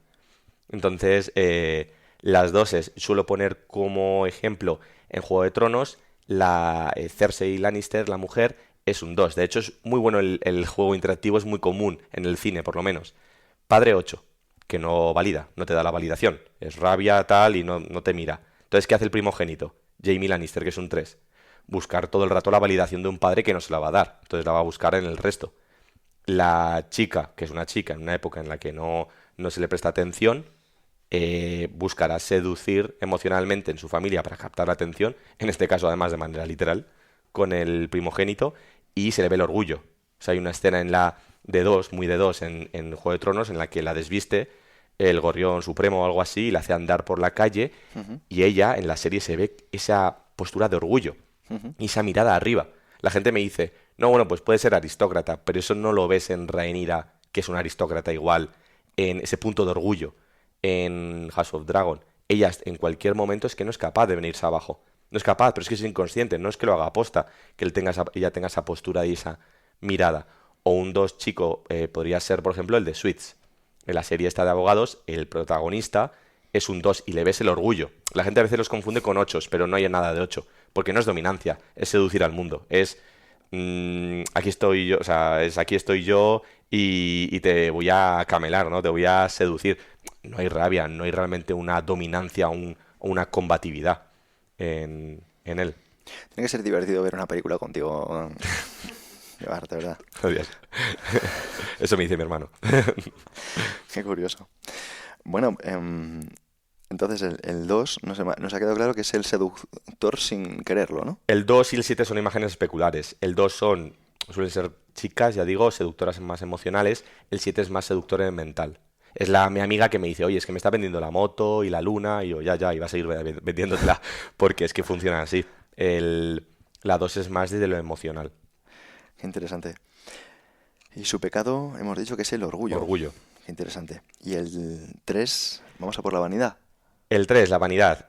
Claro, también un agujero en el DSM-5 se dice, ¿no? No hay un trastorno que se corresponda con el 3. El 3 es el perfecto americano. De hecho, Estados Unidos es, ¿no? O sea, si Estados Unidos fuese una persona, sería un 3. Que es el americano con el jardín perfecto, la mujer perfecta, que va siempre bien vestido, que eficaz en el trabajo, o empresario, es buen jefe, o buen empleado, o buen. Es decir, yo lo que digo, un niño que buscó la validación constantemente, ¿no? Que buscó el ser reconocido. De muchas maneras, porque luego viene Jordan Peterson y te dice, no, es que al niño tienes que dejarle llorar para que aprenda a autorregularse. Realmente no funciona así. El niño no se regula desde una racionalización. El niño aprende que no vas a ir o que no es aceptable para ti. Si yo te dejo fuera como niño llorando hasta que aprendes a regularte, yo lo que integra emocionalmente es, vale, por aquí no es. Es decir, no voy a ser aceptado de esta forma. Entonces yo la próxima vez que vaya a la escuela yo no lloro. O yo seré eficaz para lograr esa validación. Y lo integraré y lo repetiré y lo automatizaré hasta que llegue y sea adulto y busca eso, con placer, buscar la validación del resto. Claro, son gente, de todas formas, que es muy eficaz. Es armas de destrucción masiva en cuanto a su eficacia. Vamos, empresarios buenísimos, trabajadores ideales, amigos fieles, son una auténtica maravilla. Y un apunte que voy a hacer es que el 3 social, porque la gente me dice, no, esto no es un 3, Joar, no busca la validación de nadie. Claro, porque es conservación, él no es éxito, que es para afuera, es logro, que es para adentro. Él necesita ser eficaz para sí mismo, él necesita buscar su propia validación, pero lo necesita constantemente. Es el 3 social el más empresario, más hacia afuera, porque busca éxito, busca que lo vean. Y me gustaría que matizaras esta diferencia porque creo que es muy importante el matiz entre logro y éxito. Claro, o sea, el 3 social Sí. es el que está enfocado hacia el éxito. Yo si logro la validación de la gente y soy eficaz, yo evidentemente conseguiré un éxito que tiene un... O sea, en el enneagrama o en esto, vamos, yo en general soy fan de eso, de darle a la palabra el significado apropiado y además me parece que tú también comentaste, ¿no? Que las palabras generan realidades y en este caso, exactamente, o sea, el 3 social es éxito, es hacia afuera, es la eficacia la tienen que ver, porque si no la ven me quedo a medio camino, y el 3 conservación es el logro, es decir, yo logro, yo alcanzo una cima, no me hace falta que lo vea. Yo he conocido 3 conservación, que claro, son súper eficaces, pero no digo, pero a ti te da igual realmente que se dé cuenta la gente. Y dice, sí, sí, sí, yo es una necesidad mía. O sea, yo tengo que hacerlo esto. Claro, hay mucha gente que dice, yo soy un uno porque lo busco perfecto. Pero luego lo ves que no es perfecto porque tenga un ideal de perfección en todo, que impregne todo. No, es que necesito hacer las cosas pues más o menos perfectas o más o menos bien. Y una cosa que suelo decir, por ejemplo, la gente 2 suele vestir muy despampanante, muy hacia afuera, porque no se juzga. No tiene ese pensamiento que tendrá mucha gente de, jo, es que igual así es demasiado, es que igual así llamo demasiado la atención, uf, es que esto igual es demasiado atrevido. No, el 2 forma parte de su seducción, porque claro, va despampanante, ya sea chico o chica, va a ir, que la gente dice, jo, qué bien viste, o madre mía, pero tiene que haber un no juicio para poder permitirte ir a tope. En el 3 es curioso porque suelen vestir bien, pero hay un cuidado en que la gente no le parezca que vas excesivo. Uy, en esta se dice que son muy camaleónicos. Decías que, por ejemplo, mi colega Rubens era un 3. Sí, sí, sí, sí. Es decir, hay esa cosa emocional. El 3 es decir que es el más racional de los emocionales. Entonces suelen despistar un poco por eso, porque, bueno, te lo argumentan todo muy, muy bien. Se les nota la cosa emocional a veces. Bueno, en el caso de un subtipo conservación se le nota menos, porque es introvertido. Es que es más para adentro, pero sí. Bueno, es curioso. Luego te voy a preguntar por otra cosita antes de terminar, pero quiero que pases al 4. ¿Qué características tiene el 4? Bueno, el 4, voy a empezar un poco por la luz. El 4 pues son grandes, son bohemios, son artistas, se cree que pues Van Gogh podría encuadrar con un 4. Yo veo pues cantidad de cantantes, de artistas, de pintores que han sido 4. Los 4 son emocionales, junto con el 2 y el 3. La diferencia es que el 4 busca una intelectualización, o sea, se va a la creatividad, se va a la creación artística. ¿Para qué? Para canalizar toda esa emoción. El 2 se dice que es la falsa abundancia, porque realmente es un orgullo de una abundancia que evidentemente no es real, está generado por tu percepción del mundo para sobrevivir. En el 4 hay una falsa carencia, es decir, son gente que normalmente le quita valor a sus logros. Anda, pues qué bien que haya sacado un 9. Bueno, es que el examen tampoco era tan difícil. O sea, a mí, como me cuenten un logro, me dice mucho. Está el que está encantado un poco, ¿no? De lo que ha hecho y dice, ah, sí, a mí se me da muy bien las matemáticas. Y está el que me dice, bueno, es que el examen era muy sencillo, o bueno, es que también, no sé, justamente preguntaron lo que yo sabía. El 4, al contrario que el 2 de la falsa abundancia, vive en una falsa carencia todo el rato, en el que siente que no tiene. Me suelen contar que tienen como un vacío. Son muy emocionales, es decir, muy sensibles como el 2 a lo que sucede afuera, es decir, tan pronto están alegres como están mucho más tristes porque son sensibles, es decir, no es como un 5 ahí apático, robot, no, ellos viven la experiencia. Entonces, generan una especie de montaña rusa emocional. La diferencia es que si el 2 tiene como una tendencia quizá más abundante, más alegre, el 4 hay una tendencia más melancólica. Claro, toda esa melancolía la tienes que canalizar. Entonces, normalmente, o que salga por algún lado. Entonces, me suelen decir en consulta muchas veces, pues ya lo veo, lo canalizan en arte, en lo que pintan, lo que bailan, en el pelo se lo cambian, en la ropa, todo expresa en ellos. Todo son muy visibles. Curioso, ¿no? Porque uno sería, por ejemplo, hablando del 2, ¿no? El soy el mejor, entre comillas, o soy el mejor en el sentido de lo que hago yo es excelente. Sí. Y el 4 sería que aunque se esfuerce un montón y haga cosas que aparentemente son excelentes, él no las ve suficientes. El 4 efectivamente es el esfuerzo, son tenaces. De hecho, la palabra, bueno, en el 4 conservación en concreto es tenacidad, es al servicio del resto, es decir, es una capacidad de esfuerzo, no, son enormes profesionales. Yo siempre digo que es muy rentable porque son enormes profesionales y se quitan mérito. Hay mucho, son muy idealistas porque sensibles y emocionales, entonces son artistas, o desde ese idealismo de yo quiero ayudar, pero y tú le puedes decir, oye, esto no es eficiente, o igual habría que ayudar de esta otra forma, pero es que le da igual, él quiere ese contacto humano y ayudar. Y te dices, oye, pero no vas a cobrar mucho. No, no están en eso, es que están realmente en ayudar como un fin en sí mismo, porque es lo que buscan, que les ayuden a ellos. Entonces, esa es una ayuda más genuina, de hecho, que en el caso del 2. Son trabajadores sociales, educadores sociales, que yo trabajo con ellos y me maravillo al tiempo que digo, wow, es que qué capacidad de sacrificio, esa es otra palabra para ellos. Son muy sacrificados por el resto. De hecho, es que como tienen esa cosa de carencia, de vacío, no se tienen en cuenta, es decir, tienen mucho más en cuenta al otro, el estar al servicio del otro, que de sí mismos. No, no identifican sus necesidades. De hecho, No sé si le pasa a la audiencia también. Yo con cada número me están viniendo personas a la cabeza. Y, y claro, se supone que ya hemos analizado del 1 al 9 todos estos eneatipos. Pero, ¿qué ocurre cuando tú piensas que tienes un poco de todo? ¿Cómo se explica esto? la gente le puede pasar porque por diferentes motivos. Para empezar, hay antitipos. Es decir, voy a ver algún antitipo que sea como muy, muy claro. El 3 es la vanidad, es lo que el resto quiero que piense de mí. El 3 está enfocado hacia los otros. Pero tú conoces un 3 conservación y es un chico tímido. No está nada enfocado a los otros. Entonces, claro, un 3 conservación va a tener dificultad para identificarse. Porque se va a ver, pues, un poco 5. Como es un poco racional, pues, un poco 5 o igual un poco 6. Porque Ujú. además el 6 es miedo a no valer. El 3 es buscar valer. Buscar que te validen. No es lo mismo. No es lo mismo que yo tenga miedo a que no me validen, a que yo busque la validación. Entonces, hay este problema de los antitipos, un 7 social que castra su propia gula, ¿no? Que la corta al servicio de lo social, de los demás, ¿no? Que son como, vamos, son de buenos, son el santo, se les llama, porque son buenos.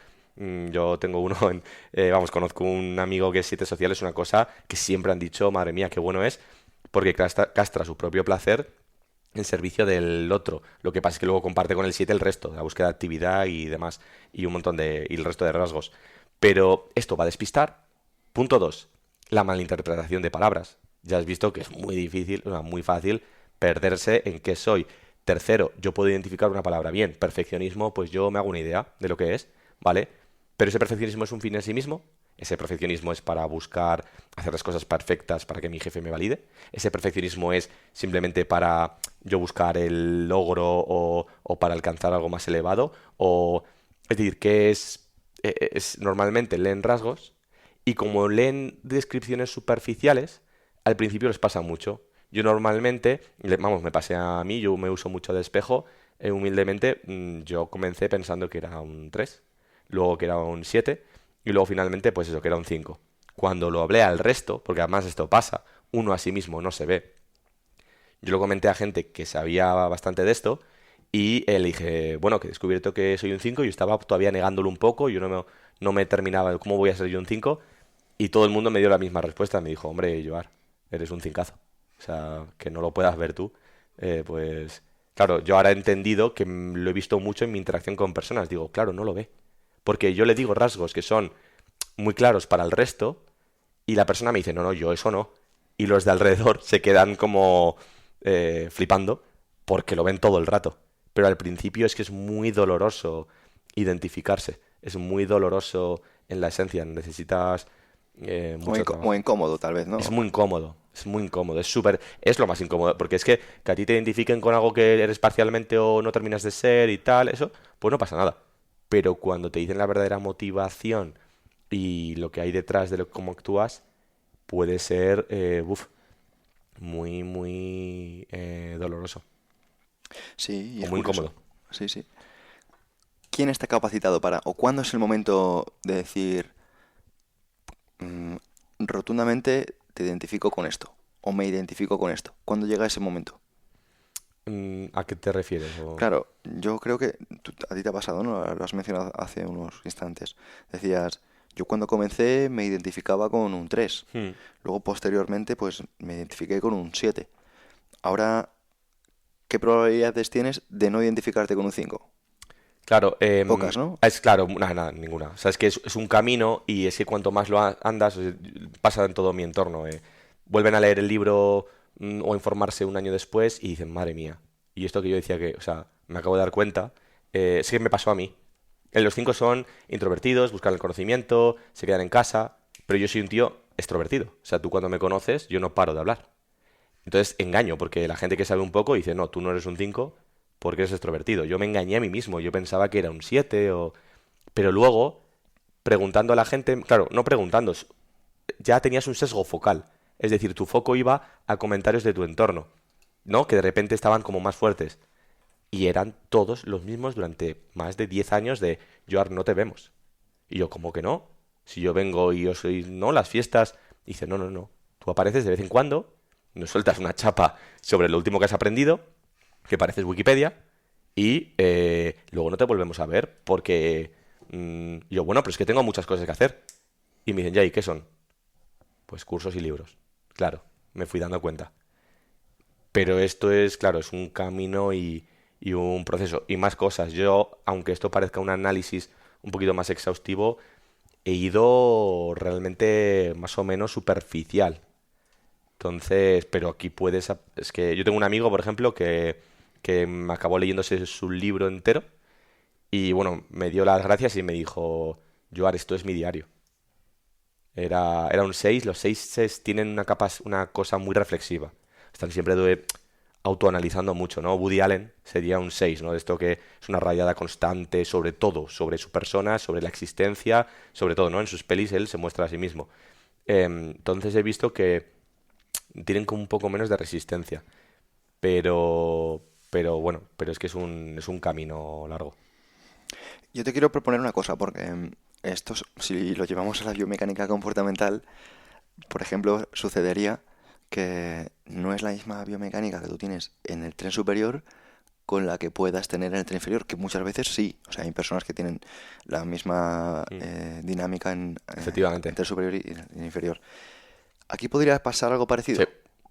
Pues, efectivamente. pues explícalo tú. Efectivamente, un 4 social, que son chicas, pues, bueno, muy dulces, o sea, son súper, súper dulces, que son emocionales, que, pues ya los rasgos que he comentado antes, típicamente, ya digo, esto es, no digo que sea matemático, porque además no hay forma de saberlo, no hay forma de hacer un ensayo clínico con esto, pero las 4 sociales es verdad que siempre que me las encuentro, es verdad que tienen una anteriorización de hombros, pero la cadera creo que está en anteversión. Ujú. O sea, por ejemplo, hay esa diferencia. Así como, por ejemplo, en el 2 suelo observar más bien eso, una anteversión de cadera y están más abiertas de pecho.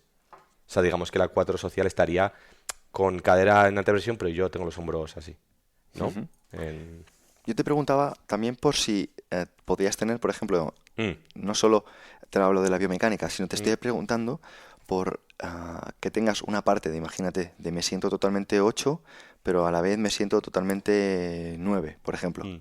O sea, ¿cómo va? ¿Eso existe también en este tipo de cosas o no? Yo a medida, imagínate, te he hecho un cuadro pequeño, a medida que voy ampliando el cuadro y voy esto, es verdad que la gente suele acabar identificándose completamente con uno. ¿Qué pasa? ¿Qué es lo que digo? Cuadros y seises muchas veces se confunden, ¿no? Sobre todo dependiendo del subtipo. O, por ejemplo, cuadros sexuales se confunden con ochos. Seises sexuales se confunden con ochos. Em, eh, a ver, esto no lo puedes probar. O sea, tú no puedes tener un estudio en el que veas que la gente tiene un componente. Y seguramente si esto lo categorizásemos, es decir, si esto hiciésemos unos factores, ¿no? Y yo hago con esto un estudio para ver si lo valido y tal, seguramente que sería más posible combinarlo. Y así surgen algunas clasificaciones de personalidad. Esto es lo que dije antes, que más que nomotético es ideográfico, es decir, esto tiene muy en cuenta la historia de la persona, el porqué, por eso es menos fácil hacer, es un relato de la persona, es más difícil hacer un estudio, más difícil, pero es verdad que aceptas más la singularidad, la peculiaridad de esa persona. Entonces, muchas veces lo que me pasa es que al principio, yo voy a hablar de la experiencia que he tenido, al principio la persona me dice, yo es que me veo 7 5 3, ¿no? Y pasan meses y me dicen, no, no, no, 3 la verdad que me fui ahí, no, no, 7 5 claramente. Y pasa el tiempo y al final me dicen, madre mía, ¿cómo pude pensar que era un 7? Em, Porque van aceptando rasgos, me sigue pasando a mí, van dándose cuenta de que hay un motor que les guía.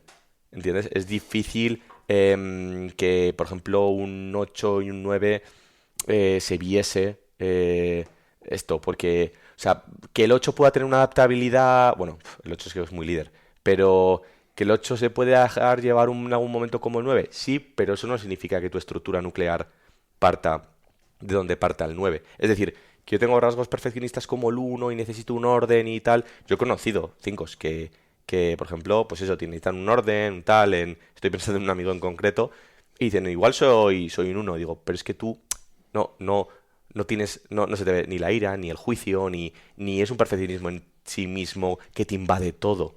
Tus ideas morales, en el trabajo, que te paraliza la acción si no lo haces perfecto. Normalmente lo que suelo encontrar es eso, que ven como una pequeña parte de otro, pero que se puede, pues, o explicar de otra manera o se puede guiar de otra manera. Insisto, a la respuesta de si, oye, está aprobado científicamente o tal, si puede ser uno o dos, no la tengo. Pero yo es en la experiencia lo que veo que luego es que lo ves muy claro. Ya para ir finalizando, ¿cuánto tiempo tardas tú desde que alguien se sienta contigo en una consulta privada a ir moldeando un poquito la capacidad de decirle, oye, pues, ¿tú qué piensas si eres un 4? ¿O tú qué piensas si eres un 7? ¿Cuánto tiempo tardas? Depende del tipo de personalidad, porque hay algunos que lo encajan mejor que otros. Ujú. Dos, Quién lo encaja mal? el 4. El que peor lo encaja es el 4.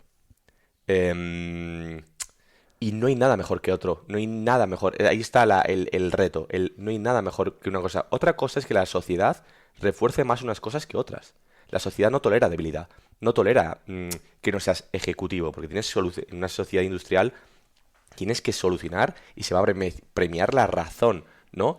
Pero, o sea, te van a reforzar unas cosas más que otras.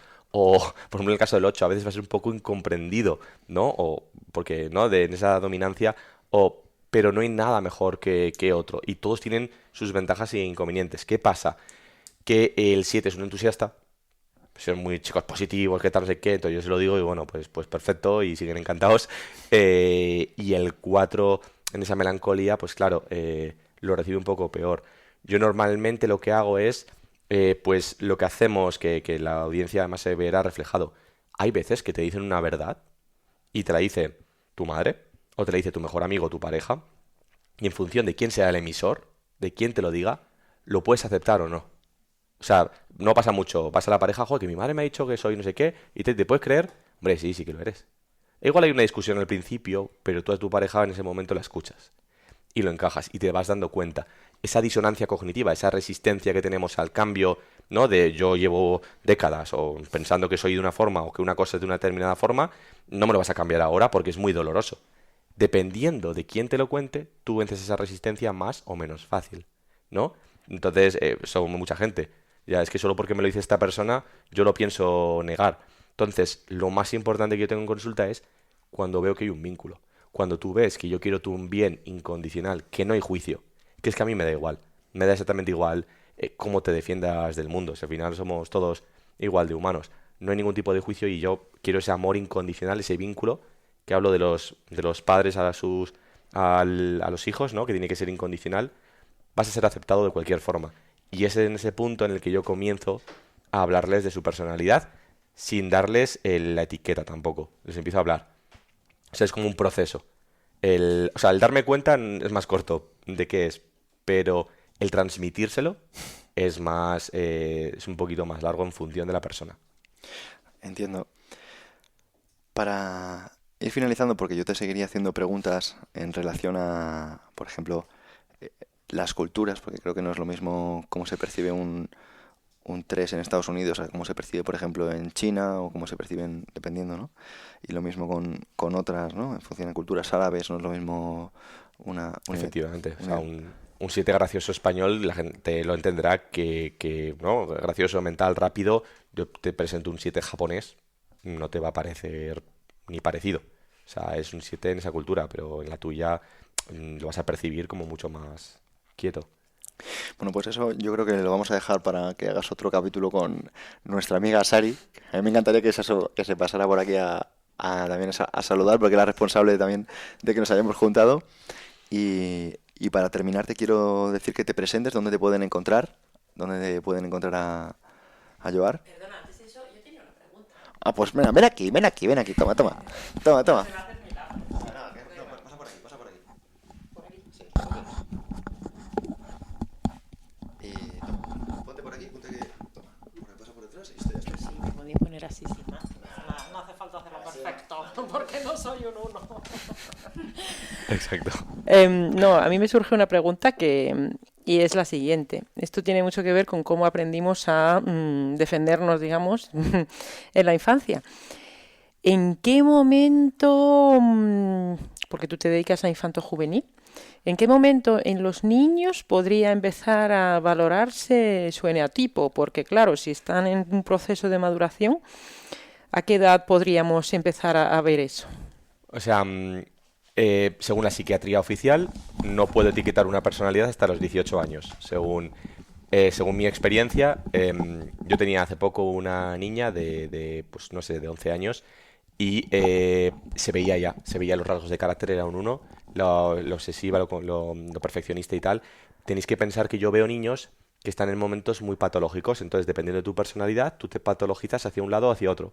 Es decir, si eres un 7 pues tienes más... lo más tendiente es que salgas más, fiesta, más drogas, más tal. Esta chica uno, niña uno, claro, estaba yendo hacia patologizándose hacia su uno, hacia su obsesivo compulsiva. Tenía un problema obsesivo compulsivo. Em, yo le hablaba a la madre, o sea, la niña no quería venir porque no podía estar mal, no podía ser imperfecta, no podía tener un problema mental. Entonces no venía. Solo la vi una vez. Y hablé con la madre y yo, hablando con la madre, le dije, claro, porque seguro que a tu hija le pasa todo esto. Y le hice una película de estos, de un speech de 15 minutos que entró en trance, como digo yo, y la madre estaba alucinando, porque dijo, o sea, le estaba relatando su día a día y cosas como muy, muy, muy, muy, muy concretas de uno. Y esta niña tenía 11 años. Entonces, yo experiencialmente veo, pues a los 11 años ya lo estoy empezando a ver. Lo que sí que veo es que generalmente, y esto pasa en la salud mental en general, cuando el adolescente me dice, oye, ¿tú cuándo empezaste a estar mal? Y me dicen, a los 13, a los 12, siempre es primero de la ESO. Siempre es primero de la ESO, sexto de primaria, cuando ya la razón aparece. Es decir, empiezas a explicarte por qué estás mal. No, no, no, no. O sea, normalmente saco que los padres dicen, no, en cuarto de primaria ya lo notaba raro, tal. O tu explicación racional aparece cuando aparece tu racionalidad. Pero que sea racional no significa que sea cierto. Es que nosotros como humanos le buscamos una razón a todo. Y ahí caemos en los sesgos. Pero no significa que sea la explicación. Entonces, yo te diría eso. Yo cada vez las veo más pequeñas, pero por ejemplo, yo no soy incapaz. En 6 7 años no veo nada. O sea, lo veo como Claro, 10 pues 11. muchas gracias por permitirme hacer esta pregunta porque me parecía esto a quienes seáis mamás o papás seguro que les gusta. Pues nada, me salgo. Bueno, muchísimas gracias, Sari. Que era súper importante tu aparición hoy. Y para terminar, a mí me gusta que el invitado despida el episodio con una idea, con un mensaje para mejorar su vida. Así que lo dejo en tus manos. Vale, pues bueno, que también respondiendo a la pregunta de antes, me podréis encontrar en el canal de Instagram que se llama Mente Desencadenada y bueno, donde hablaré un poco pues de salud mental y psicología pues un poco globalmente, ¿vale? Lo que me comentas, cómo mejorar la vida, bueno, yo siempre hablo de que yo soy más un facilitador que, ¿no? que más que terapeuta, pero bueno, es semántica al final.